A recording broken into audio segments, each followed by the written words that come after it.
Hey, welcome to episode 2 of Type 2 Diabetes Super Dad. One of the things we're going to talk about today is why do you have diabetes? It's a good question. Well, there's several reasons for that. One of can be your genes. While there is no single gene that comes from a mother or a father that is the diabetic gene, there are certain combinations that can make you more susceptible to getting it. And another reason could be your weight. You could be heavier and you could have insulin resistance. But look at Americans today. We are the epidemic. African American, Asian American, American Indian. But if you notice, American was used in every one of those names. Not Africans, Asians, or Indians. They don't seem to have it. Why? Because in those countries, food is treated differently. In the United States, we use additives and dyes and stuff to make it shelf life longer. In fact, in a lot of cases, it's due to the food pyramid. Now, the food pyramid back in the 80s and as Gen Xers grew up, we were actually taught this. At the bottom was breads and grains, and in fact, 6 to 11 helpings or servings. And above that was fruits and veggies, meats and milk, and then fat. Why? Because during the 70s, they got on this no fat clogged arteries kick. Well, the information they taught you was wrong. It was done on bad science. We ended up suffering from it. The food pyramid, as we know it, should be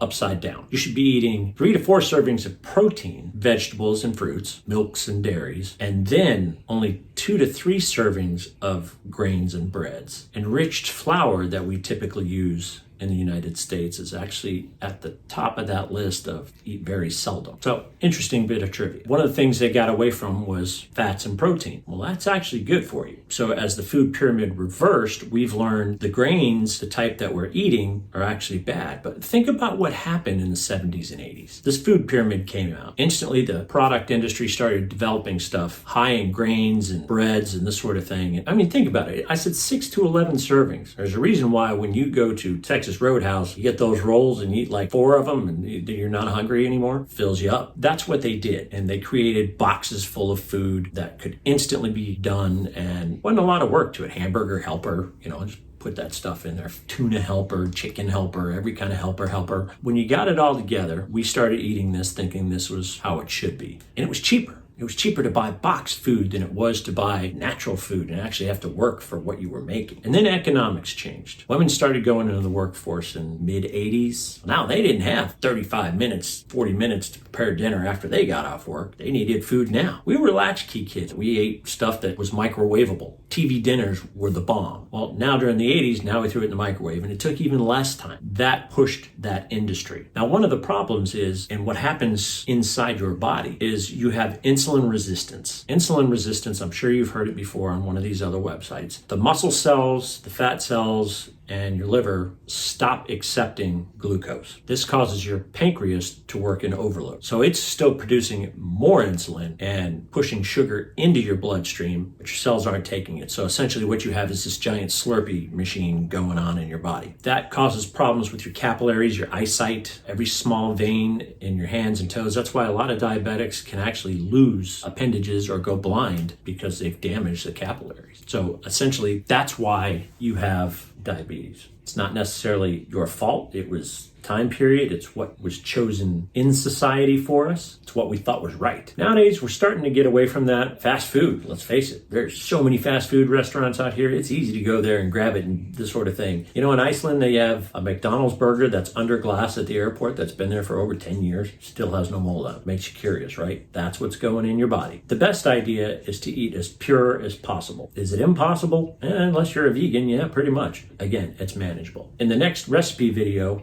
you're going to see why it's important to follow directions. Okay, guys, trying to do something a little different because normally Wonder Woman does the cooking for him. But this time, we're going to make her eat something. Who doesn't like cheese breadsticks, right? I mean, seriously, your kids go over to Little Caesars and they get all those breadsticks and you can't have one of those. So apparently, this is how you make this. I'm going to give it a shot. Half a cup of cottage cheese. I hate cottage cheese, but okay. Putting that in there. Looks like it's about half a cup. Half a cup of mozzarella cheese. And I added some more cheese because I like cheese. So I put that in there and it says 1 big egg. So I'm gonna run over here and get an egg. Got the 1 big egg. Okay, so I'm putting in 1 egg. And it says to add any other special seasonings. I like garlic. That looks like enough. Okay, and I like chili flakes. And it says blend. Now this, I understand to be an emulsifier. I have never used one of these. But Wonder Woman isn't here right now, so we're gonna do it anyway. Ooh, I've already set the oven at 400 degrees.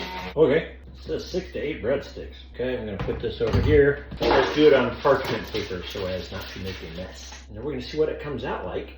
Okay, it says make it into a square. We're gonna try it. We're gonna go back and forth. This looks easy. So I'm gonna put it in the oven, 400 degrees, 15 to 18 minutes. We'll put it middle of the road. Here we are putting it in the oven. So here we go. It looks like, oops, like that. Hey, Wonder Woman, I made you something. Oh. Hi. Hi. I made you cheese sticks. Okay. 0 carb cheese sticks. Not bad, huh? No. Note to everybody, follow directions. It said use garlic powder and then add some salt. Yeah. I used garlic salt and put it together that way. I'm happy it turned out well. You know what? One thing about our show is even if I mess up, it's going to go on the air. They're cheesy. It's cheese. You did good. Thank you. Good job.